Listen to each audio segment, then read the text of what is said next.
In full honesty, my partner Grant and I were supposed to do this together, but Grant couldn't be here, and we gave up on writing bits, and now I don't have any more bits. Thank you, I appreciate your support.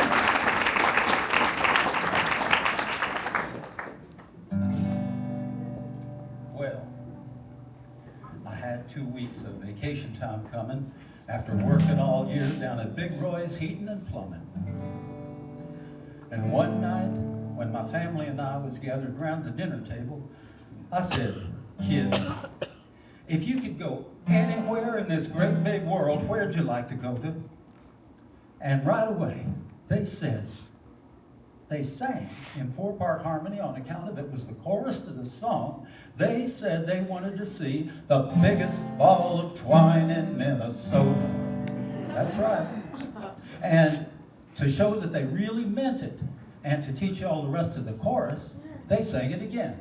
The biggest ball of twine in Minnesota.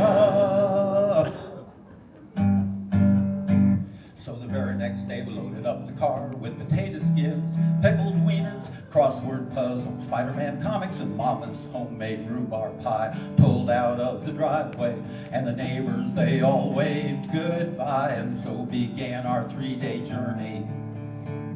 We picked up a guy holding a sign that said, twine ball or bust. He smelled real bad, and he said his name was Bernie.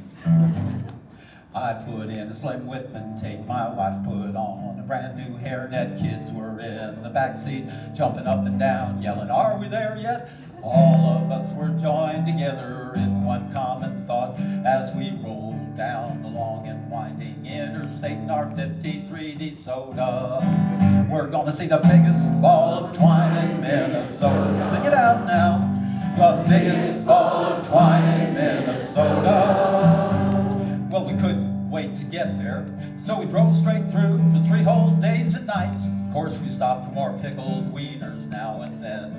That scenery was just so pretty. Boy, I wish the kids could have seen it, but they can't see out of the side of the car. The windows are completely covered with decals from all the places we've already been. Like Elvis-orama, the Tupperware Museum, the Bullwinkle Monument, Cranberry World, Shuffleboard Hall of Fame, Poodle Dog Rock, and the back of albino squirrels. Been to ghost towns, theme parks, wax museums, and a place where you can drive through the middle of a tree. Seen alligator farms and tarantula ranches, still one thing we gotta see.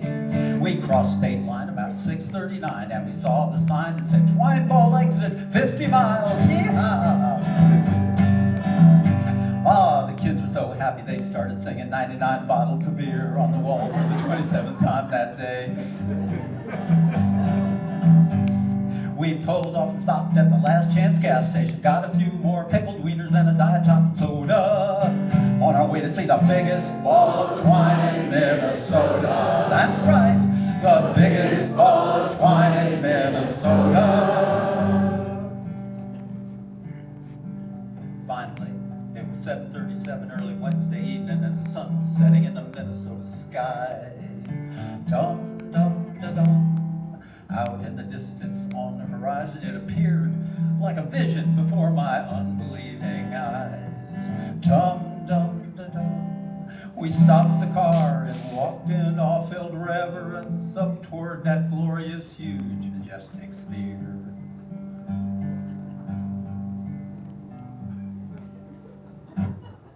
I was just so overwhelmed by its sheer immensity, I had to pop myself a beer. Yes, they're open weekdays 10 to 9 in a little shrine under a green makeshift pagoda. There sat the biggest ball of twine in Minnesota. The biggest ball of twine in Minnesota.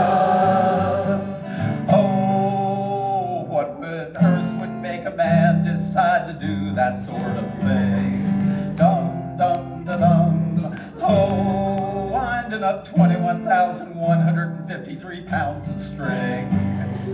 Dum, dum, da, dum. What was he trying to say?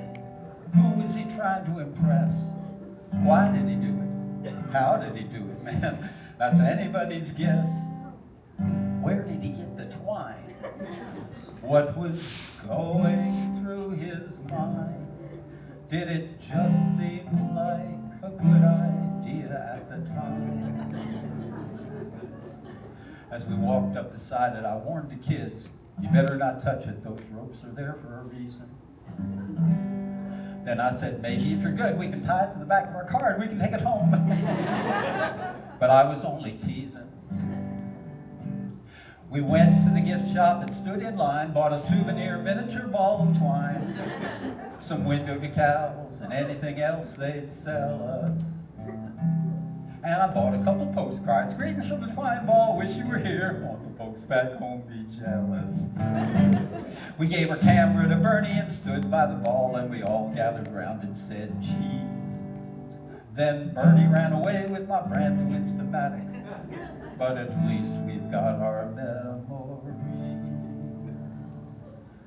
Then we all just stared at the ball for a while, and my eyes got moist.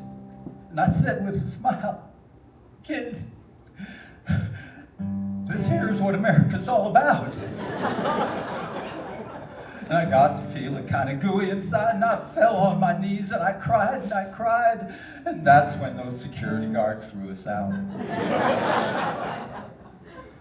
You know, I bet if we unravel that sucker, it'd roll all the way to Fargo, North Dakota, 'cause it's the biggest ball of twine in Minnesota.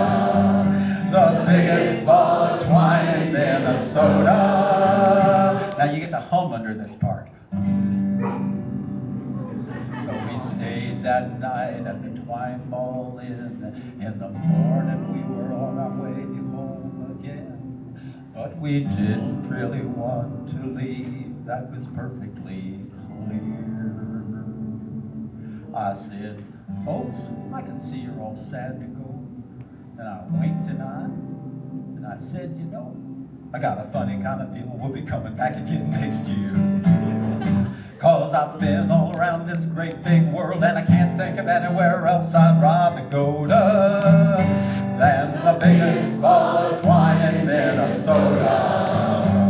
The biggest ball of twine in Minnesota. Now the big finish, gonna sing the word Minnesota 3 times, starting right here. Minnesota, Minnesota.